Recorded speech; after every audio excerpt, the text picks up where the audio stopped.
Draft laws relating to AI were passed in the EU last week, and with technology moving incredibly fast, many experts are extremely concerned. Tech expert Ryan Jenkins says that it is now more important than ever that governments around the world and at home legislate to protect the privacy. And joining me live is the CEO and co-founder of Hype Society, Ryan Jenkins. Ryan, thank you so much for your time. So yes, looking at the draft laws in the EU, but it's certainly taken a long while to get to that point. What are your main concerns? Yeah, it certainly has taken a really long time even to get to this point. I think we're way behind where we need to be, considering how fast AI and technology, is moving. And I think we've got some significant challenges ahead of us if we're not moving faster than we are at the moment. So we've got some CEOs in some of the top AI companies urging governments to regulate AI, yourself as an expert and a CEO as well. So what kind of laws do you want to see put in place? I think what we need to consider is how technology, can be used for good, and also the challenges and risks associated with how the bad guys essentially can take that technology and use it against humanity. That's my main concern. And when we have, CEOs and the developers themselves flagging that they're concerned, that's sounding significant alarm bells, and it for me certainly, and it should be for everybody out there. On the flip side, though, a lot of people are very excited about this technology. Are we looking at perhaps AI replacing humans, or will they take over or enhance? I mean, we're hearing both sides, aren't we? I think it can go either way. They certainly will help. I talk about they like they're sentient, but the technology will help us be more efficient, more effective, solve some of the world's largest problems around medical, transport and logistics, automation, research, and it will enable us to get access to more data much quicker than we have before. And I think there's some significant upside attached to some of the technological advancements around AI. But certainly, this can and probably will go bad at some point if we're not careful how people are using the technology. AI technology has been around for a number of years. Why is it in the spotlight now? What are the main issues here and the urgency with so many people coming forward to legislate?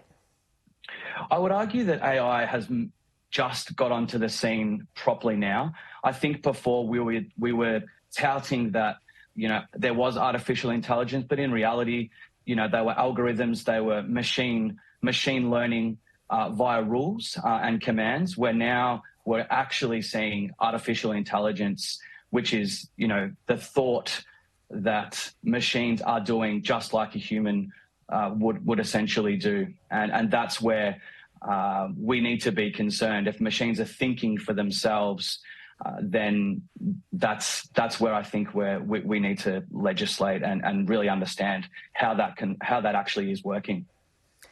Is it too late, this legislation? Has it gone too far in the technology world? It's never too late. Like, I think that now we have at least in Europe, some of the senior leaders within those countries taking action. That's certainly what needs to happen right across the world. Australia is nowhere when it comes to legislating and even considering what the framework would be. The US is essentially not acting. It really is Europe that's taking the lead, and we need to take at least the foundations that have been put in place in Europe and see how we can use that legislation, or at least the foundation of that legislation, across the wider world.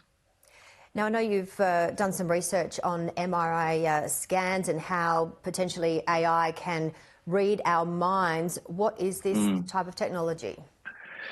It is an MRI, or a version of an MRI, which is taking the information and data from these brain scans and using the waves and how the human mind is responding to certain stimuli, and then making predictions around what those waves mean. And as it gets access to more of that brainwave data and the information, the technology itself will start to predict and then essentially be able to read our minds based on the way that the brain is firing in in wave format, and then interpreting that information to essentially be able to understand our thoughts and predict, what we might do off the back of certain stimuli. And again, on the flip side, we have got great medical advances with this AI as well, don't we, in terms of early detection for cancers, for example? Yeah, we do certainly have lots of medical advancements coming. They're even, early onset Alzheimer's, they're predicting much earlier now just off speech patterns, which is really interesting.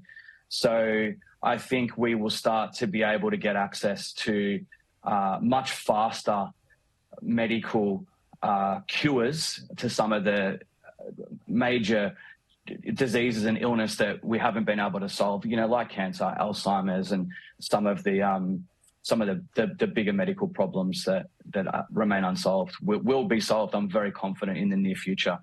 And we do have to wrap it up, but just quickly, Ryan, job losses is something that many people are concerned of. What are we looking at in terms of job losses and potential new careers for people in school and universities at the moment?